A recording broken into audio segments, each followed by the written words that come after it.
Ladies and gentlemen, boys and girls, children of all ages, welcome back.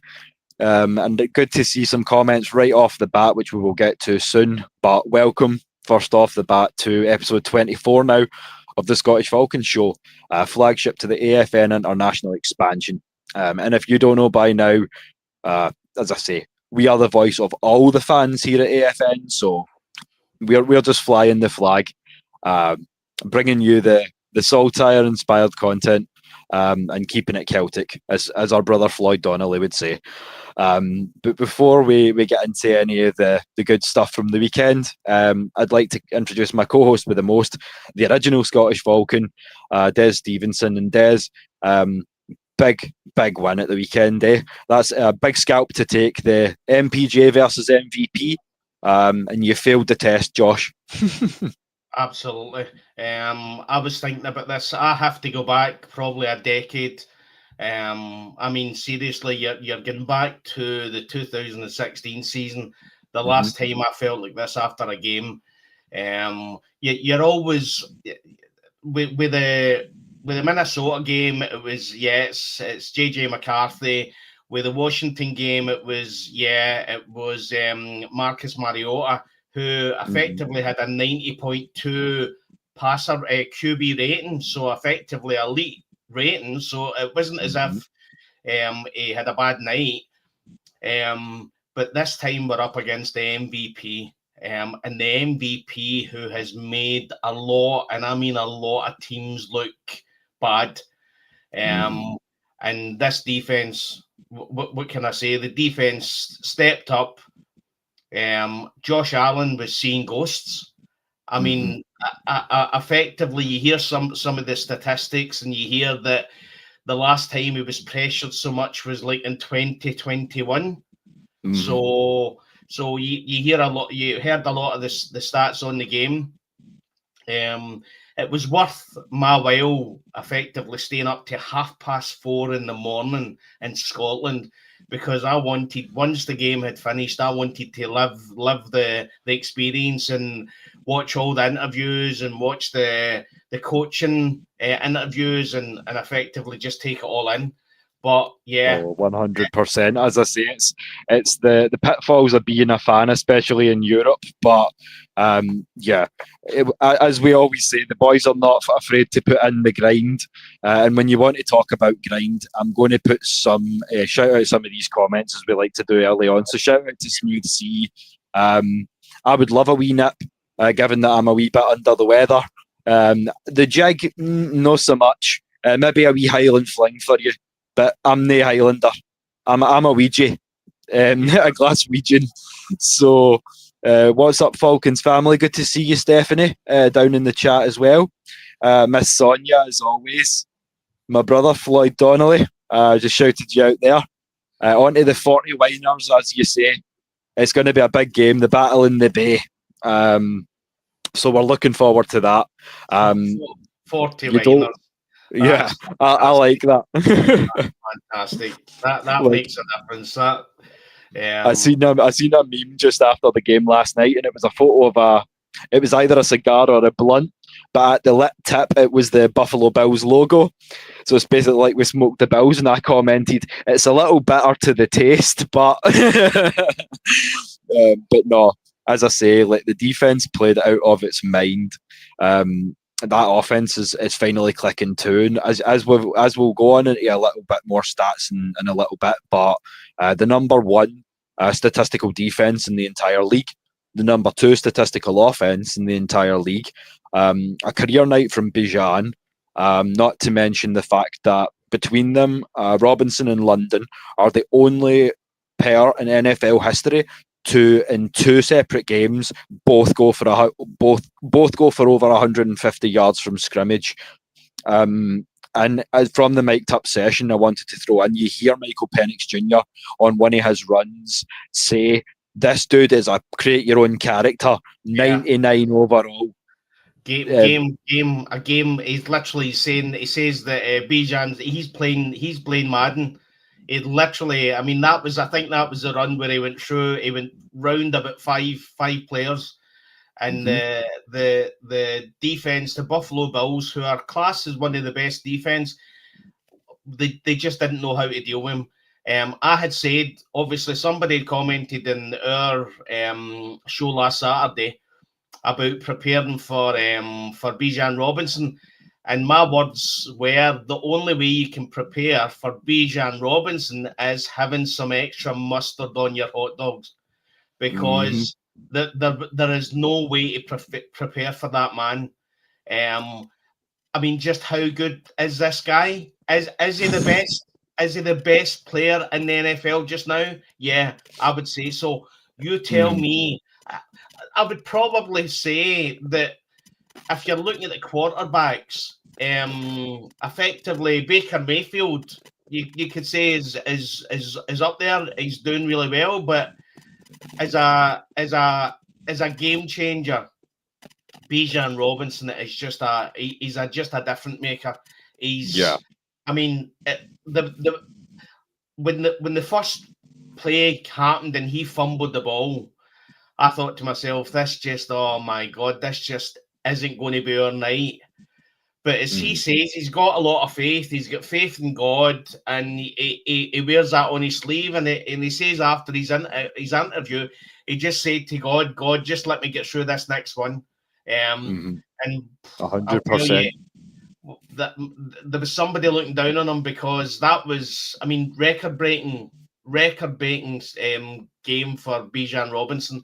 And that's the thing that I'm getting excited about. We're actually starting to create history. You know what I mean? Yes, sir.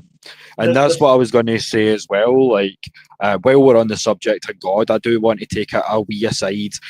For anyone that does know, there's a lot going on at the moment with the First Lady of AFN, Miss Maggie T.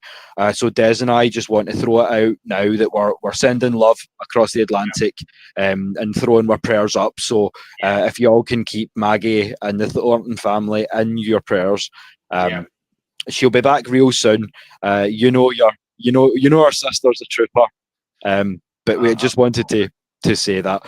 But yeah, on the subject of Bijan, as Floyd says, and if you know the famous Vince McMahon meme when he's talking about Andre the Giant, there's not many players that I can talk about and say this, but I feel like when we get to episode 300 or 400, Des, and we are sitting here and we go, and somebody asks the question, how good was prime Bijan? And you just get that sniffle, and it's like, he was special. It's truly one of those moments, and I mean, that doesn't come around too often, does it?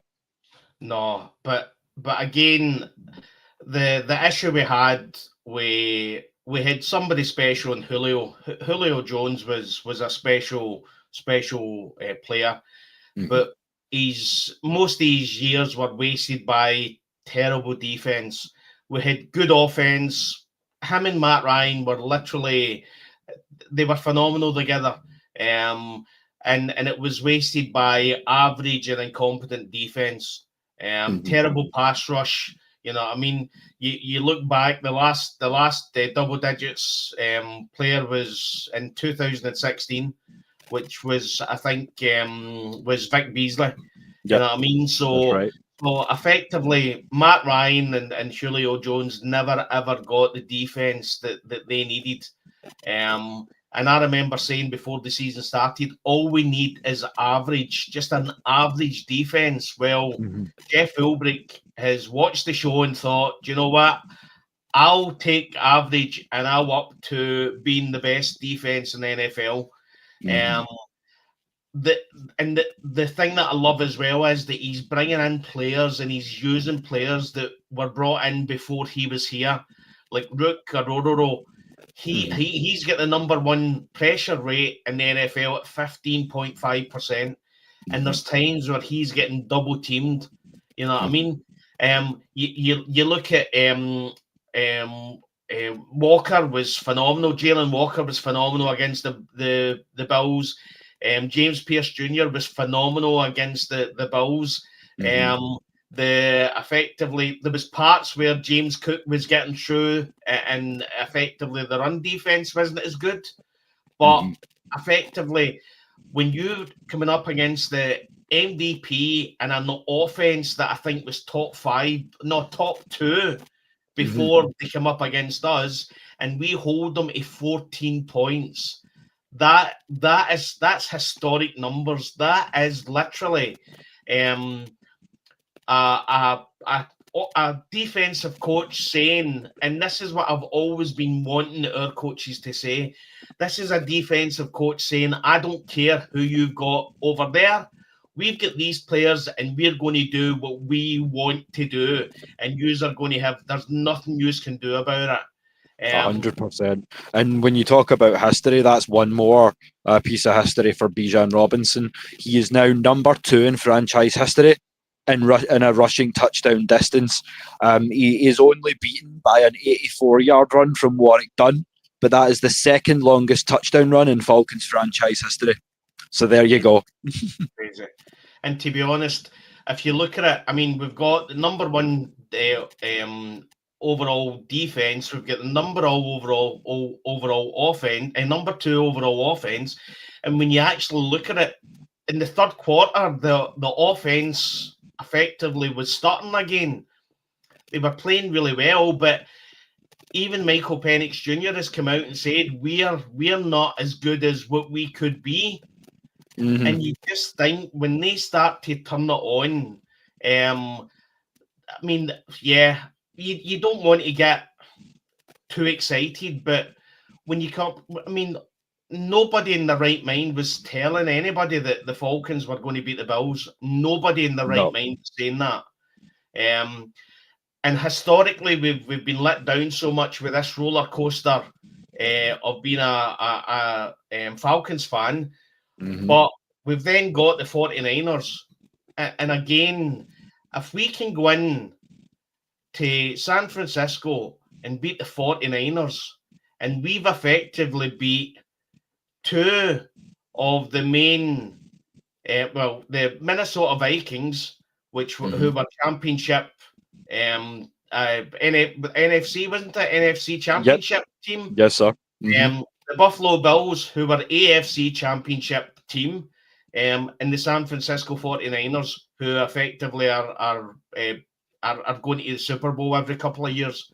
If we can beat every one of them, then effectively it's about time that we'd really start kind of thinking about what the old adage is, which is defense wins championships. Yes. 100%. And this is the thing, like, if you follow George Kittle on social media, he has been talking some smack, saying that he's ready for us. But what I would remind you, and I would co-reference the Pat McAfee show, he has acknowledged the Falcons defense. He says that we have a real problem for any opposing offense, because in his words, how many guys can you effectively double team before you run out of bodies? And they're still coming. And that's what I love, the mixing up the blitz packages. I mean, all credit to Coach Ulbrich. He's created quite a devastating defense here. And what's getting to me is, even though that we're being affected by injuries here and there, I mean, you take the Carolina game off of the table. We effectively, in a lot of ways, should have and could have beaten Tampa Bay. Let's keep it 100. So I mean, take out the anomaly that was 30-0. This team is almost there, and as you say, we have not yet reached critical mass with it. I don't think offensively or defensively we've reached that critical point, because the young guys are just coming in as well. That's the most terrifying thing. And I know we were concerned to a degree about the fact that we were starting 4 rookies on defense, but I mean, I feel like it's proved self-evident at this point. You know what I mean? Again, all the garbage about effectively moving up to take James Pierce Jr. James Pierce Jr. has, in just 5 games, he's proven that what he can give to the Falcons is effectively a pass rush. The benefit we've got now, and why we're seeing so many sacks now, is the fact that we're able to rotate in effectively players that I'm not doing all downs. They're coming in on maybe 3rd and 4, and they're fresh. You know what I mean? Yes. Who heard of Sam Roberts? I mean, Yeah, literally, I know. that went right over my head. I don't think any fan out there will say when we heard about Sam Roberts. I mean, literally, I was like, who's Sam Roberts? He came in and got a sack. So effectively, that's saying that we wore the Buffalo Bills offensive line down that much that effectively Josh Allen, I mean, we terrorized Josh Allen. I mean, the snap where effectively within about 3 seconds, there's 3 men on Josh Allen. And he was down on the ground. There was the other one where effectively there was 2 or 3 men round him, and all we done was grab him. We just grabbed him. We didn't even throw him on the floor. It was a case of their defensive line is supposed to be the offensive line is supposed to be one of the best. We terrorized them. This is what's exciting about everything, mate. This wasn't the Panthers. It wasn't the Aints. It wasn't the Tennessee Titans. It wasn't the Houston Texans. This was effectively, if you go back and look at who was tipping teams to win the Super Bowl this year, quite a few of them were saying the Buffalo Bills. This is the Buffalo Bills years. And they might do that, but we went in to that stadium, and again, first thing I seen was all the garbage about there was more Buffalo Bills fans in the stadium than Atlanta fans. But I'll tell you what, in the 4th quarter, you started hearing all the singing. We're ready for you. That's right. And again, bearing in mind, this is a fan base that effectively last seen the playoffs in 2017. You know what I mean? And they're showing up and they're supporting. And what I would say is the players went out there on Monday and they were phenomenal. I mean, I can't ever remember, and I say to you before the show starts, we need to enjoy these moments. 100%, because we don't know how many or how few and far between they may be. So take them as they come, 100%. And while we're talking about the Rise Up tour and the fans, another frequent flyer and family member of the AFN. Shout out to the Ladybirds, Auntie Pam. We heard you on Facebook. You were in full voice there, Miss Lady. Absolutely. Absolutely. And again, the fans showed up and they sat in their seats and the crowd was phenomenal. I remember, I think it was Mike Penix Jr., Mike Top talked about the rafters and how full it was. It was like, look at all them up in the rafters. He says it's rammed up there. Again, you don't see that in the TV. All you see is the first and the second. And what I didn't understand is the ones that are in the main sections at the front, they can come down to the sideline. So you see a lot of people standing at the sideline. But again, I'll say again, get in your seat. Let's support the players, because I have to go back to the special season in 2016 to be as happy and as excited as after a game as I was after the Buffalo Bills. And again, you just look at everything. You look at Bijan, you look at Drake London, 10 catches, 158 yards. You know what I mean? It was unmanageable. He just, everything that went to him was getting to him. I'm still surprised about how quick Michael Penix Jr. gets that ball out of his hands. It's just, it's on its lightning, absolute lightning. And then you had Tyler Algier. Now, Tyler Algier, when he went to score his touchdown, he had an option. There's a guy in front of him, there's a space. Yeah. What does Tyler Algier decide to do? No, you're getting it. And that was that. He made sure that if you think you're going to challenge me, I'm taking you out, and bang. He hit the boy before he went into the hit the touchdown, and that was him saying, "Don't ever step in front of me again, because this is going to happen." And you're talking about Ed Oliver, who himself is an absolute monster of a man. At what, 6'4.5" and 321. The dude is a huge bit of a guy, but I feel like Tyler is almost has an atmosphere. When you come within a certain distance, you're getting pulled into contact, and I love that. I love that ethos. And as Floyd says, if we can keep that play style coming, there's no reason why we can't run the South. And that's, as I say, what I want to see. I want to make sure that these teams are reminded that we run the South. And thanks for tuning in as always, Floyd. As I say, go deal with your business, and you can catch up on the fly after the fact. But thanks for coming as always, brother. Absolutely. So again, there's loads to add to. You know what I mean? Yes. Great London, phenomenal. The O-line was phenomenal. Jake Matthews comes down, and Mike Jarrell comes in, and again, effectively, when somebody comes in for Jake Matthews, if you're not saying his name, then that's a good thing. You know what I mean? Mm-hmm. Obviously, there's talk about whether Jake Matthews is going to make it for Sunday.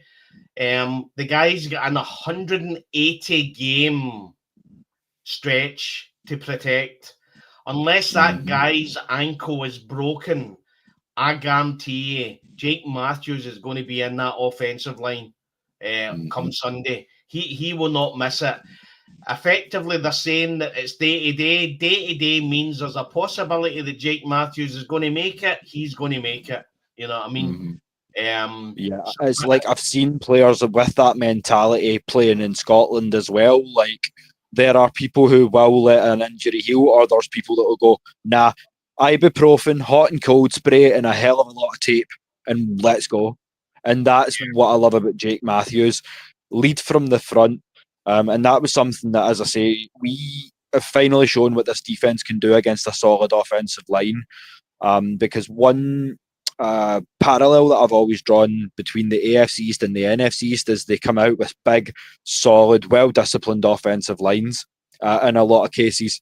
So that was a real test. And I mean, we passed it with flying colours. As you say, 4 sacks, 2 picks against the MVP.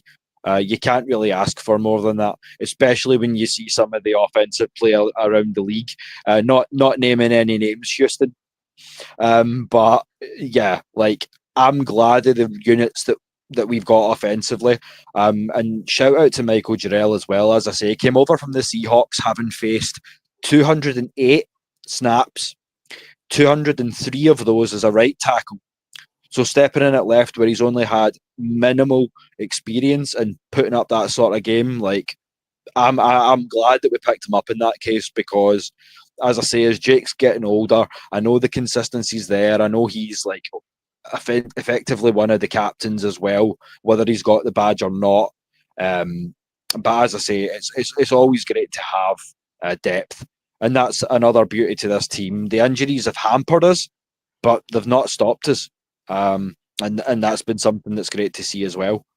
And that's a benefit of whatever they're doing now. Effectively, how many times we're up against one of the teams in Sunday? How many times have you heard or have you seen effectively teams having really, really bad injuries and then rolling out people that you'd never ever heard of, and effectively it looks as if they've been on the team forever. You know what I mean? That's what we done on Monday. We effectively rolled out guys that I've seen loads of practice, but they haven't seen a lot of action, and they stepped up, and that's down to good coaching. That's down to good coaching, mate.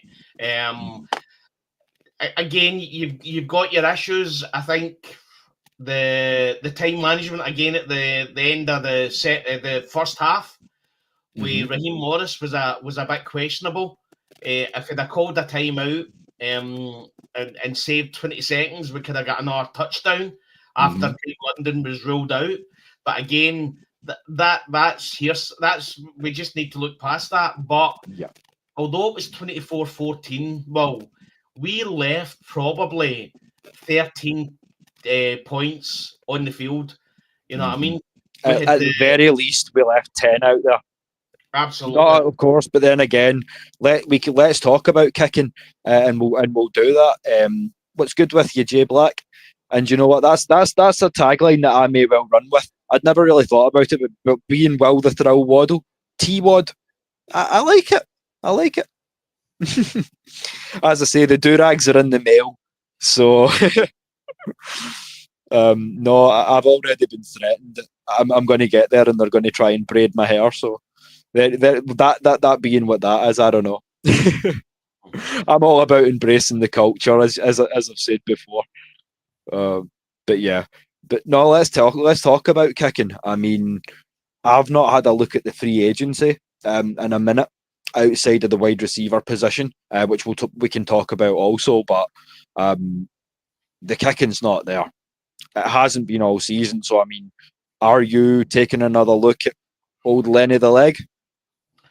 Well, we need to try something, because we're going to get to a point that as we progress and we play better teams, and hopefully when we get to the playoffs, there's going to be times where the score's going to be really, really close. And there's going to be times where you need that competent kicker to step up and have the confidence and have the coach's confidence that he can effectively say it's a 52-yarder. You know what I mean? We either punt or we allow you to go for 52 yards. We're still at a point where I think Raheem Morris, and to be fair, the lucky thing about the game on Monday was the fact that we didn't have to really do much kicking. You know what I mean? I think it was only two kicks. Yeah. And we didn't do much punting either. So again, that was good, but you just don't. You know that Raheem Morris, if it was a 52-yarder, he's punting the ball. You know what I mean? I don't think he's got the confidence, say Parker Romo, to send him out and have the knowledge that he's going to put it through the middle of the uprights. And that's a big issue. That's a big issue. There's going to come a point where we're in a playoff game and we need to kick. Literally, the Michael Penix Jr.'s went down the park and got us within a field goal range with 2 seconds left, and we need to have the confidence that we can bring in a kicker and he's going to put it through the upright. You know what I mean? 100%. Do you know? I think it was young Cam that made the point, but I wouldn't be against Ian Bradley pinning a crack at place kicking, because look at the way that he punts. He's fantastic at pinning them back. He's quite precise. He's quite accurate, and in terms of distance, I mean, when you're trained as a punter, you can get your leg under the ball. So I mean, if you don't want to give Lenny a crack when he's sitting on the practice squad, why not? Give Bradley Pinion a few kicks in practice and see what comes of that. I mean, I can only assume that Lenny is inconsistent. I think he's got a good leg, but I think where they're worrying about is the pressure kicking under pressure. He's never been in that position. Whether if you're Parker Romo, I don't know where Parker Romo had his college, but at some point for him to get to the NFL, he's been good enough that he's had times in his college career that he's had to make important kicks to win a game. So he's felt that pressure. You know what I mean? Lenny Craig came from the European League of Football. You know what I mean? And he's done well, but let's be honest, it's not a big league. There's not a lot of pressure. There's not a lot of eyes on you, you know what I mean? So effectively, we need to bring in, as they've said before, we need to continue to bring in competition for the kickers, and see what's out there in free agency. Yep. And I'm just having a little look here into Parker Romo. He is a Georgia boy, born Peachtree City, Georgia. He would have come out of the draft, having played 2019 through 21 at Virginia Tech. He went undrafted in 2022, picked up by the Saints. As we say, he went on to the UFL with San Antonio. He's been back in the league for about 3 years now. So he's got some experience. Yes, yep. He's got some pedigree as well, or he wouldn't have made sort of 4 or 5 rosters. But yeah, we need to see more than we have been. For me, I'd agree with you 100% there, Des. I mean, the block kick, everybody's come out and said that wasn't hitting, that wasn't getting through the upright. He was going to miss that. Mm-hmm. You know, I mean, it was low, and again, that was 3 points, and that was important because that was at the time where effectively Buffalo started to come back at us, and that was at the time where we'd already had the Bijan fumble that came back for a flag, and we then missed the kick, and I'm saying to myself, when it comes to the Buffalo Bills, you just can't leave these points and on the field. They're going to come back, and they're going to make you pay. And there was a time again, the third quarter, where the offense started stuttering a bit, and the effectively the defense. I think the Buffalo Bills started to try and effectively come back at the offense, and it was starting to work. But again, every time the Bills got the ball back, the defense just nullified it, just absolutely nullified it. And there was times where you looked at Josh Allen, and Josh Allen looked as if he just didn't know what to do. Yeah, He was walking off that park, just shaking his head. He didn't have an answer for that defense. Yeah, I mean, you didn't have to be a lip reader to see. He came off at one point in the second quarter, and literally, I read his lips, and he looked at his coach. He looked at Coach McDermott. He looked at Khalil Shakir, and then he said, "Fuck, man." Aye. You get those days where you're just like, nah, this isn't happening today. And all credit to Buffalo. You've got a good team. You've got a hell of a good team. You weren't good enough on on Monday rather. But even when McDermott, the coach, came out in his post game interview, I mean, he didn't have answers. He just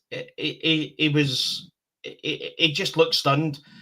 And when you see the statistics, I think it was 54 or 55% blitz that we were doing on Josh Allen. Now, Josh Allen, before that game, was number 1 in passer rating against the blitz.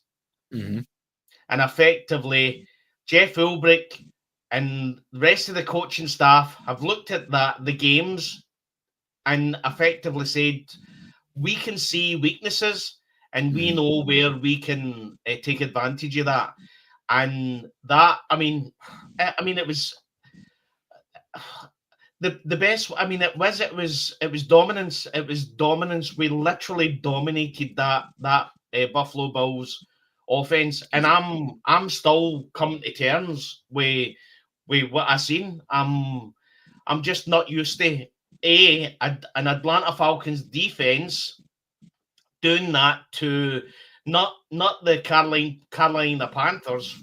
Well, forget about that, but or the Houston Texans or the Jacksonville Jaguars. This was effectively a lot of the mainstream media, sports media's pick for Super Bowl champions this year. And we went out there, and this defense dominated them. And again, you need to just put your hands up and say, Jeff Ulbrich, I mean, at some point this year, can you just chill out a wee bit? Because I would love to have you next year. I'm telling you now, there's already one coach away, and I'll tell you, they'll be looking at what Jeff Ulbrich. I mean, Jeff Ulbrich came in. It wasn't as if Atlanta had an average defense. Atlanta had statistically one of the worst defenses last year in the NFL. And he's come in and brought in 4 rookies. And with they 4 rookies and all the obviously brought in Floyd, what's his second name? Floyd. Leonard Floyd. So we brought in a couple of the agents, and he's turned this defense into the number 1 defense in the NFL in 5 games. And speaking about that defense and some of the worries that we'd had, I've just got a break in here as well. So shout out to another one of the AFN family. You guys will know him as the nose tackle, Big Ant. So this is courtesy of Terran Wack, and it says that the Falcons have now designated safety Jordan Fuller to return from IR, where he was placed there in week 2. He was a full participant in practice today. So that's going to give us another option in terms of defensive back as well.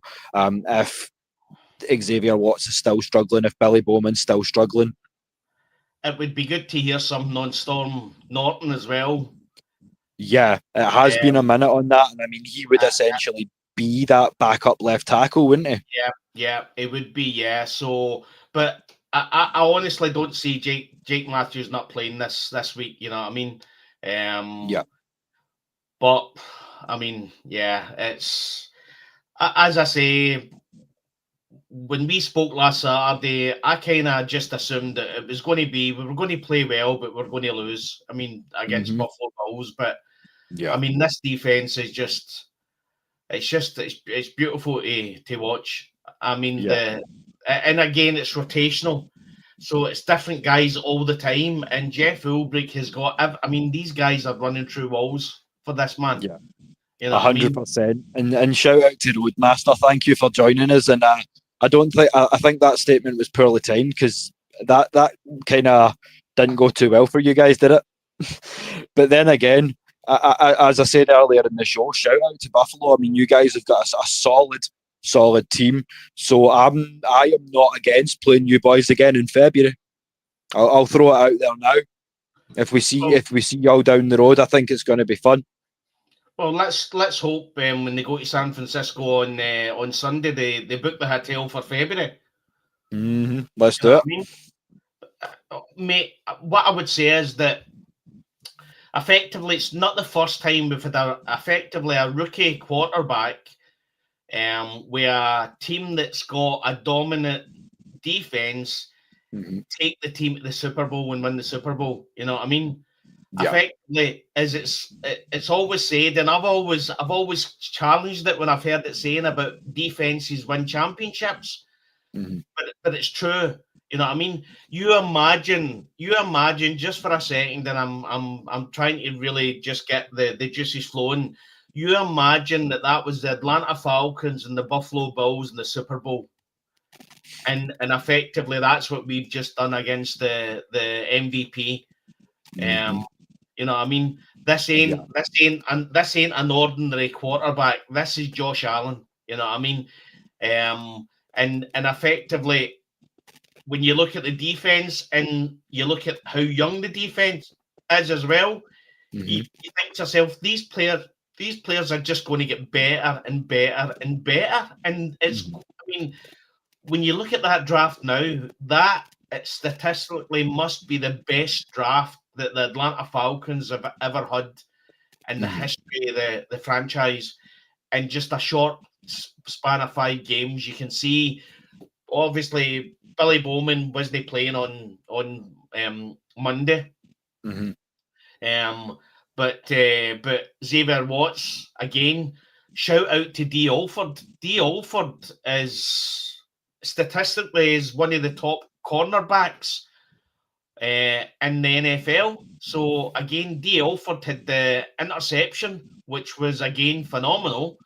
So again, the benefit we're getting from this Jeff Ulbrich defense and keeping it simple is the fact that the players that were struggling last year, they're now able to step up and they've got the freedom to show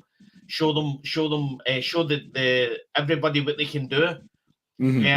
It's got to a point where Jesse Bates III really hasn't had to do that much.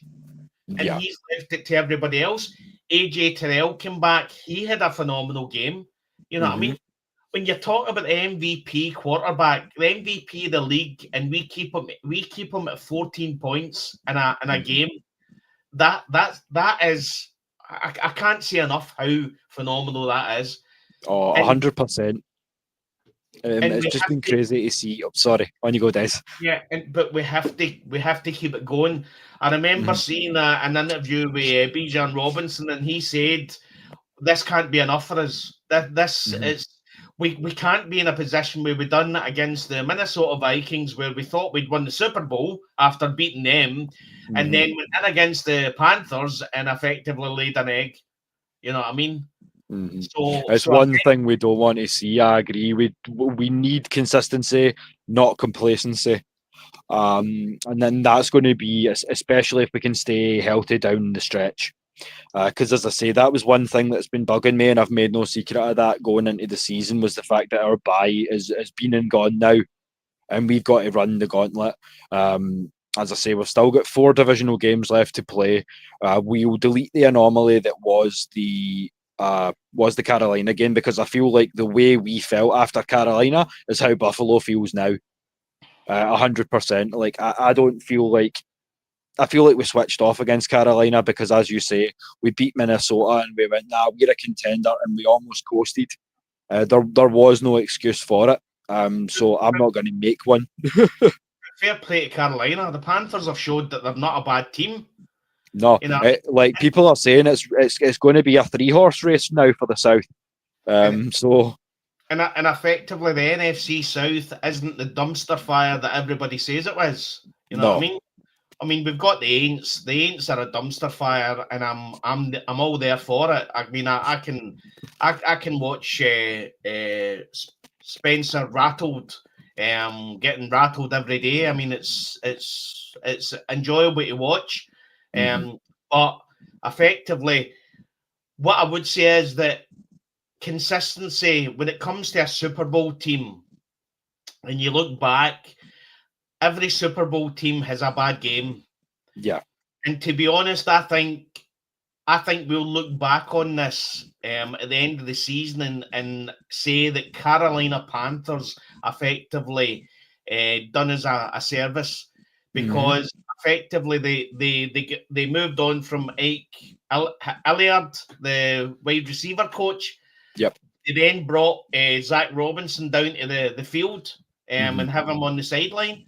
So again, if that hadn't all happened, we maybe not be here. You know what I mean? And that's another thing to talk about as well, because the rumours around Ray McLeod at the moment are quite strange as well. I don't know if it's true, but I seen a rumour that effectively he was really unhappy when the wide receiver coach was sacked and made it known.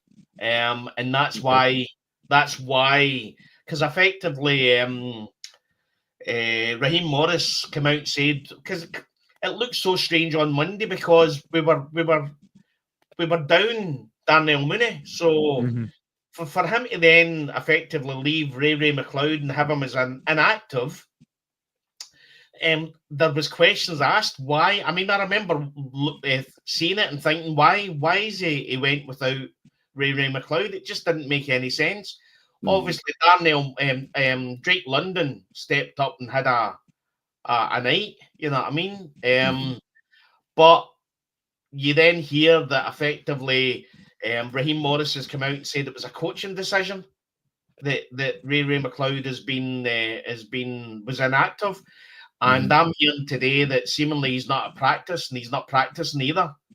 So yeah, I had read that, so it does make me speculate, and we'll get into it in a bit more detail as to kind of what the future looks like for wide receiver. And I do want to propose one thing, although I think it's purely hypothetical, but I will shout out another first-time commenter, and we've discussed this before, Des. I mean, is Carolina the result in not giving your starters, at least a handful of reps during the preseason process? And as I say, we've spoken about this on a few things. As I say, we're quite diplomatic on that sort of scale. We can see it from both sides. Yeah, Yeah, the biggest thing is the buy, having such an early buy. You know what I mean? Effectively, as of Monday, we're going to have to play every week now, and the problem we've got as well is that we're going from a Monday night to a Sunday night, so effectively we've got a day less. You know what I mean? Yep. That's how I think today was the first day of practice again for being back. Yeah. But again, it's all about just keep doing what we're doing against the Buffalo Bills. I would say if it's I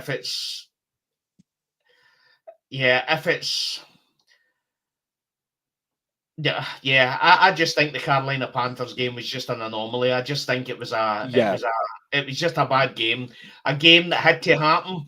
At one point, and historically, I think 2015, we were the one against the 15-1 when Carolina Panthers were effectively had won all their games, and we went in and we beat them. So yeah, I mean, there's a lot that can be said about some of the performances that have happened in Carolina. That's not one that I will focus on, but we'll take it on the chin, Roadmaster. Your Bills lost, but we'll take this one on the chin because I'll be 100%. As I say, I don't change my tune to fit the drummer, so to speak. But at the end of the day, I'd rather face adversity. I'd rather take a few bruises down the road because 17-0, as I say, I'd rather take a few shots in regular season and then figure it out in the playoffs where it all comes together. It's where those losses are, and as you say, you can definitely take lessons, and we have done because we've went from that to then going 2-0. We're away to beat San Fran. We've just knocked off the MVP. So I mean, it's when you eat those shots. You know what I'm saying? Yeah, effectively, I've forgotten about Carolina Panthers because since then we beat the Washington Commanders and an NFC championship team, and we then beat the MVP and an AFC championship team in the Buffalo Bills.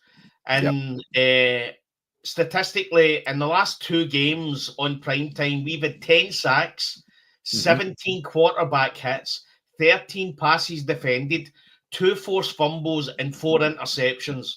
So that's what I'm focusing on, Roadmaster. I'm forgetting about the Carolina Panthers game. I'm focusing on San Francisco 49ers on Sunday. If we can do this against Josh Allen, we can do it against Mac Jones, Brock Purdy, whoever's playing. The San Francisco 49ers are really heavily injury.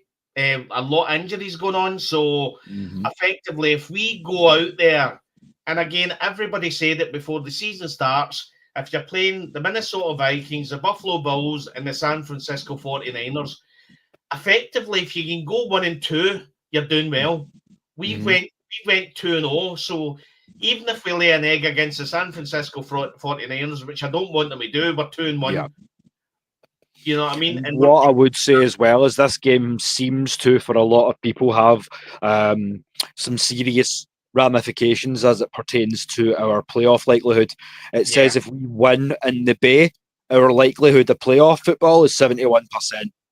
Should we lose on Sunday night, that playoff percentage will drop to 41. And it's currently sitting at 51. Yeah. So it's a big game no matter how you slice it, Des. Yeah, but again, we need to remember as well that Michael Penix Jr.'s only played he's only played 8 games. So so effectively in his 7th and 8th game, he's helped the offense beat the Washington Commanders and the Buffalo Bills. We don't need anything special out of Michael Penix Jr. now. We just need him to be manageable. We need him to be effectively just learning as he's going along. We don't need crazy, phenomenal stats. We've got Bijan Robinson there. We've got Taylor Algier. We can still run the ball. When he is putting it down the field, he's got Drake London. He's got Kyle Pitts. You know what I mean? Okay. While we're on the subject of Kyle Pitts, that is one to throw in, Des. Do you understand the hate that's coming from some Atlanta Falcons fans? Because some of these people out here in the comments, we do our homework, as we say. When you're coming on late, you've got all day just to study. So your boys have been in the books, and there's a lot of y'all that are not convinced by Kyle Pitts. So if you're one of these people, let us know down in the chat how you feel. But Des, I mean, for me, I feel like he's the guy you franchise tag because we need to pay Drake. So I feel like we're going to see him tagged.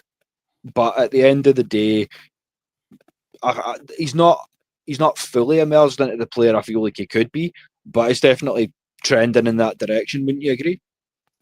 I don't see where the hatred comes from so much. No, I mean, effectively, I know we say he wasn't drafted to be a tight end, but at some point, you need to have him. At some point, he needs to be a tight end. He needs to block now and again. You know what I mean? So, effectively, what the fans don't understand is, effectively, Zach Robinson is scheming this offense around what he's saying with the defense. You know what I mean? Effectively, if you're looking at your main wide receiver had 10 catches for 156 yards. There's only so much that can go around, especially when you're handing the ball off half the time to either Tyler Algier or Bijan Robinson. At some point, you need to accept that if the ball goes to him, he's going to do well. But if the ball doesn't go to him, we need to use him as a blocking tight end. I mean, and that was one thing for me that we also did well on Monday was we balanced the run and pass well. I mean, we came out and I was like, right, punch them in the mouth, run with Bijan. First two drives were 90% pass. And I was like, oh, okay. And then we opened up the run a little bit. So I loved the balance, and I feel like I'm pretty sure it was like 32. What was it? Something like 32 to 30 in terms of run to pass. So it was a great balanced game. We kept them guessing. We kept them on the back foot. So I feel like if we play that game, there's nothing that San Fran can really do to stop us. I mean, they have a named captain missing as well. Fred Warner. So I mean, we can definitely exploit that. Just in the same way as we exploited the fact that Buffalo didn't have Matt Milano, not having that Mike to crash down when you've got a dynamic running game is going to hurt your defense. And we have Zach Robinson who knows how to exploit that, as we've just seen. And again, the offense is it's still got a long way to go. The fact that we're number 2 overall in offense in the NFL is a shocker for me, because I don't think, and Michael Penix Jr.'s already come out and say that, I don't think I would say they're at 70% at the moment. There's still another at least 30% to go. And when that happens, what I would say is that looking back on the last couple of games, I can see what Zach Robinson is doing. He's doing a lot of pistol. He's got the formation a lot in pistol. But I think what he's trying to do is he's trying to work, and I think he's trying to do a lot of the calls for the playoffs. I think he wants to effectively.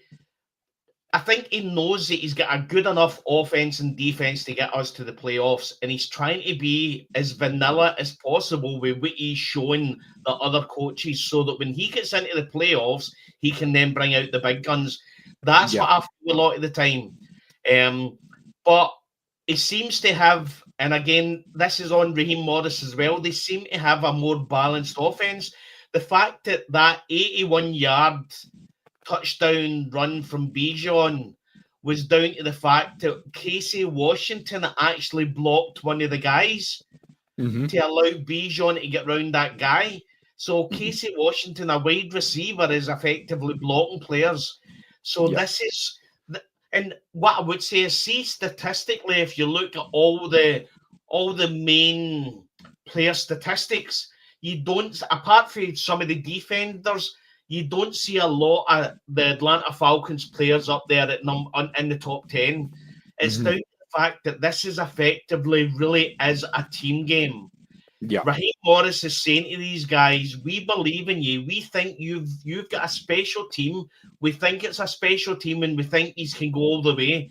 Mhm. And Jeff Ulbricht's saying to these young players, you know what I mean? You had a disaster of a defensive coordinator last year. You lived through that. Let me show you how it could be. Yeah. And all these players are looking at he's wanting to do and thinking, my God, this is I always say it's a goat man anomaly. Effectively, you bring the goat man into a team that's crap, all of a sudden they play better. They're looking at Michael Penix Jr., they're looking at what Jeff Ulbricht's want to do with this defense, and they're all saying, my God, I'm not wanting to be the guy that's going to let somebody down. I need to step my game up because what this guy is bringing to the defense is revolutionary. It's phenomenal. And they're buying into it. After it's only 5 games, but what I would say is this is what 2016 felt like. 2016 effectively just started. And at the start, the first couple of games, you were going, can we keep this offense going? Can the offense be as good as this for the full year? We're asking that with the defense as well. It's a case of, can this defense continue to be as good as this? And you look at how young these players are and how effectively some of these players, Rukaroro, I think he's only his second or third year. You know what I mean? And you think to yourself that effectively young players, they can only get better in this scheme as they're learning it, as they're going along. And that's 100%. I agree. It definitely is exciting, and as Ron says, there is one caveat to that. Although, look at where those again, as I say, it's where you eat those shots. If you want to break it down in terms of boxing or MMA terminology, we're probably in the second round, or if you're talking boxing, maybe the 4th or 5th round of the fight. We've eaten some tough jabs and a couple of body shots along the way, but we're still strong. We can come back, and there's a hell of a lot of fighting still to do, as I say. So I feel like the best thing that we can do is put the division out of our mind right now and focus on San Fran, because that's not a bad team out west that we are going to play on Sunday. Take also into account the fact that you've only got the 6-day window instead of the normal 7. So as Des says, you compress that time, even by a day. It can affect just how ready and charged up the team would be. But as I say, both teams banged up, so I think we can pull off the win, Des. I think I don't know. I'm not going to lie and say it's going to be easy, but listen, it's all about consistency. That's how when people are talking about Carolina Panthers are effectively playing at 110% for them to become 3-3. At some point, they're going to struggle at some point, and they're going to start. They'll lose a couple of games. So, but what I would say is, if the Carolina Panthers go effectively 7-10, that's a win for them this year. That definitely is a win for them this year. Tampa Bay Buccaneers are 5-1, but again, effectively they're really, really banged up. They've got a lot of injuries. I know they've got possibly Mike Evans to come back, but again, it's going to be hard for them to be consistent all the time. So all we need to do is, we've lost 2 division games, but we've got 4 division games left. You know what I mean? Yeah. But it's all about just keep winning each game as we go. If we go in and we beat San Francisco 49ers and we go to 4-2, and effectively you look at the 2 teams that we could be competing against for the playoffs in the wild card, you're going to have Minnesota Vikings, you're going to have San Francisco 49ers, so we've got a tiebreaker against them. You know I mean, and that's where we focusing on these games is particularly important. When you talk about seedings and you talk about head-to-heads, that's going to be important. So knocking off even Washington, so Washington, San Fran, Minnesota, that's 3 of our 4 wins. Not even taking into account that we could well see Buffalo in February should we make it that far. So yeah, we've lost 2 divisional games, as you say, but I feel like it's a bit early to make it a cause for concern, especially given the rate of progression that we've seen and the flip in terms of mentality and in terms of just how much you're giving it from the Carolina game into the Washington and now the Buffalo game as well.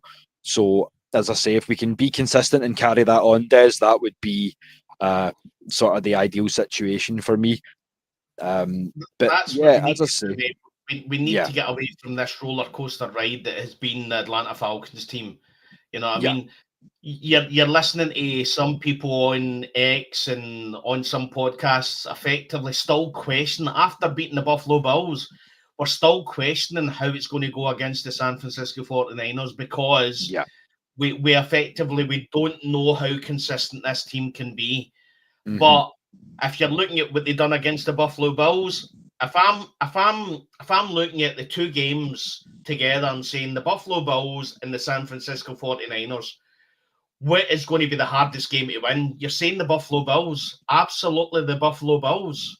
You know what I mean? Because it's Josh Allen. It's the MVP of the league.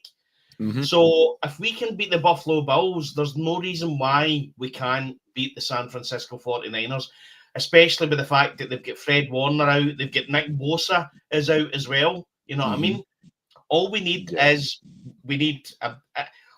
again, effectively, the most important thing against the San Francisco 49ers is to keep try and shut down Christian McCaffrey. Yeah, that's it. Because effectively, wide receiver wise, I think they're down a few decent wide receivers. So effectively, they're going to try and put a lot of their, as we're going to do with Bijan Robinson, they're going to put a lot of the ball in Christian McCaffrey's hands. And one thing that you can throw into the mix when you talk about CMC is the fact that he and Bijan were doing a lot of work together. So he knows that running style maybe a little bit more. So Bijan can go like, nah, come here. What he's doing here is XYZ. I know because I've watched him do it and like when we were working. So we have a little X factor there because obviously those guys are good with each other and have done a little bit of work off the side as well. I mean, what I would say is, when you look at the division, we need to forget the Tampa Bay Buccaneers. Tampa Bay Buccaneers are 5-1. We need to stop watching them. No interest in what they do. We need to do our own thing. I don't think this is going to be the year. I think this is going to be the year where there's going to be 2 teams from the NFC South that make the playoffs. I agree with that.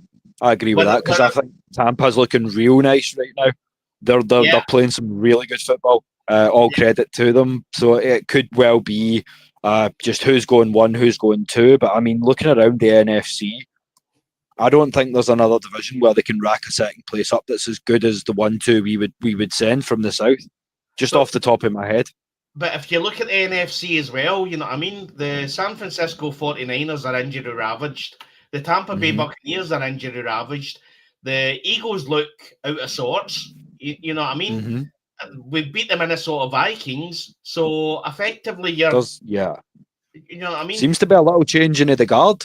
I don't want to go too far, but you can see something in there, you know what I mean? Well, as I said before, defense wins championships, mate.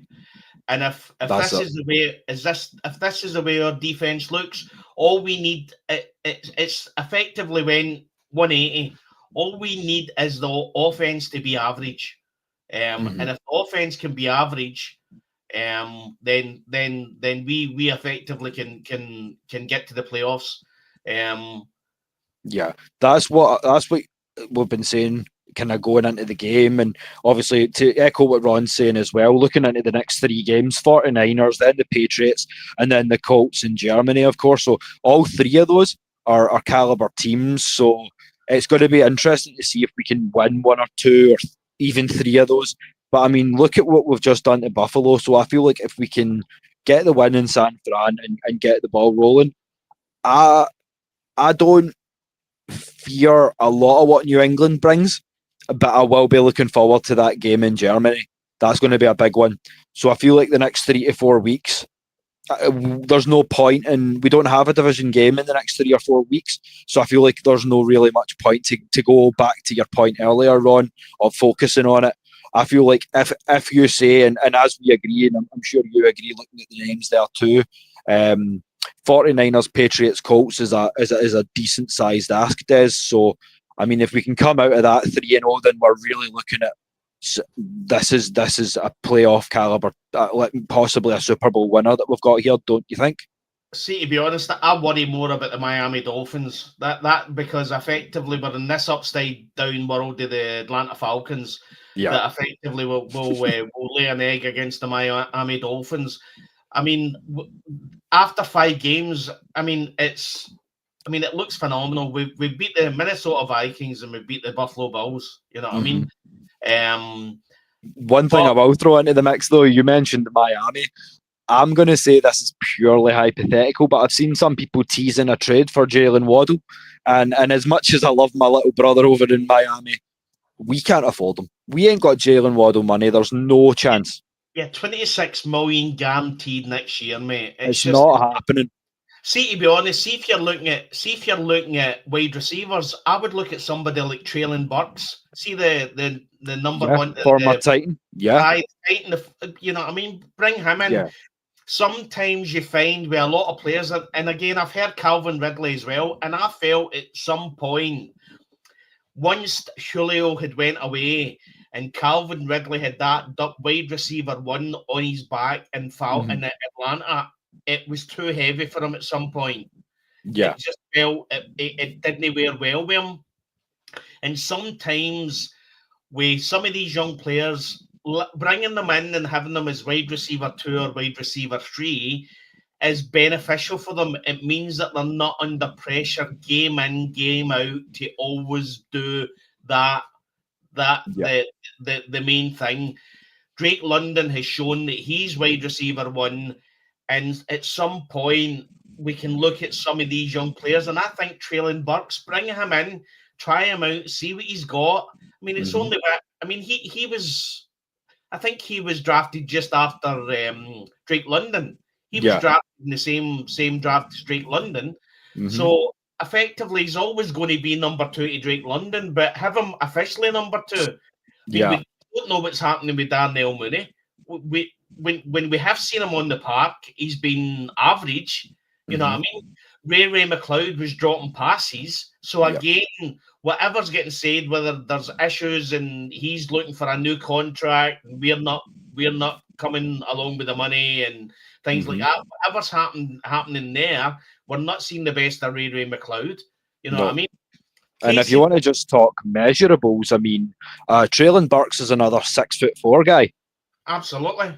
So I mean, if you want to talk about size and length, you've already got 6'4" with Drake. You've got 6'5", I think, for Charlie Werner. And shout out to the man; it's his birthday today. So happy birthday, Charlie, from all of us here at AFNI and the Scottish Falcons. I hope you've had a blast. But yeah, we've got Charlie Werner as well. So I mean, when you want, like, we could well have the land of giants if you wanted to do so, and he could just highball them. But at the same time, there's nothing to be lost in bringing in a Traylon Burks. I liked him coming out. I feel like he's done some decent things in Tennessee for the for the organization that Tennessee is. But yeah, I like Traylon Burks. So that is a good name to throw in the mix.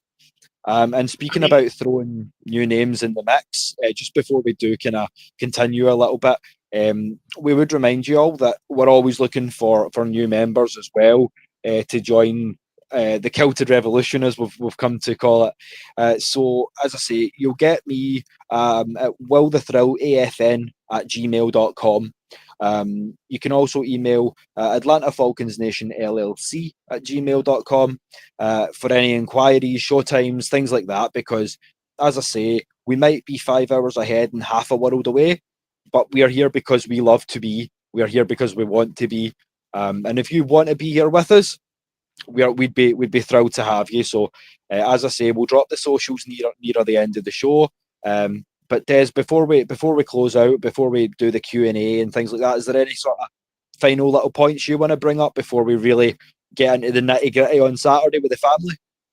No, not really. I mean, I'm still just living in the moment, watching this defense. I mean, number one defense in the NFL. I mean, I said to you before the show started, we just need to enjoy these moments. You know what I mean? Because they're few and far between. And effectively, you have to. I mean, I'm going back 10 years at least. To the last time I felt as euphoric as I did after that game. I mean, I sat up to, I think the game's finished about 3:30 our time in the morning. I sat up for another hour, just literally enjoying all the afters, watching all the interviews, and I mean, it was, but you can't rest on your laurels. You know what I mean? No, that's it. We will enjoy it. We will bask in the atmosphere, the afterglow, if you will. But once that dies down a little bit, and there is only the 6-day turnaround, so yeah, we'll enjoy it for the next few days. We'll put our feet up. We'll talk some swag, certainly. But as I say, like, you guys love to hear how passionate we are, and you keep showing your love and support in the comments. So I don't know how better to eloquate this, but for a Scotsman, a lot of people would look at you and go, "Why in the fuck are you watching?" Well, as a lot of people, naysayers in Scotland would call it, rugby with pads, or rugby for like wee lassies sort of thing. But again, they don't realise how hard we fucking hit. So at the end of the day, to see our team win and win in that sort of style, it's one of the greatest highs you can feel as a sports fan. And as I say, to be embraced so much by the city of Atlanta and the community, to know how much you love to see these shows go on a Thursday and a Saturday, it really warms my heart, and I'm sure it warms yours too, Des, to see how well received we've been. So we promise to keep it coming. On that note, I can't wait to have the record-breaking Super Bowl program when we're yes. I'll go back to the Atlanta Braves. I remember listening to one of their podcasts right after they won the World Series in 2021, and the guys were in tears, and all they kept on saying was, "We're World Series, we've won the World Series, we're world champions." And I mean, just the thought of that. I mean, I'd cut an arm off just to see that.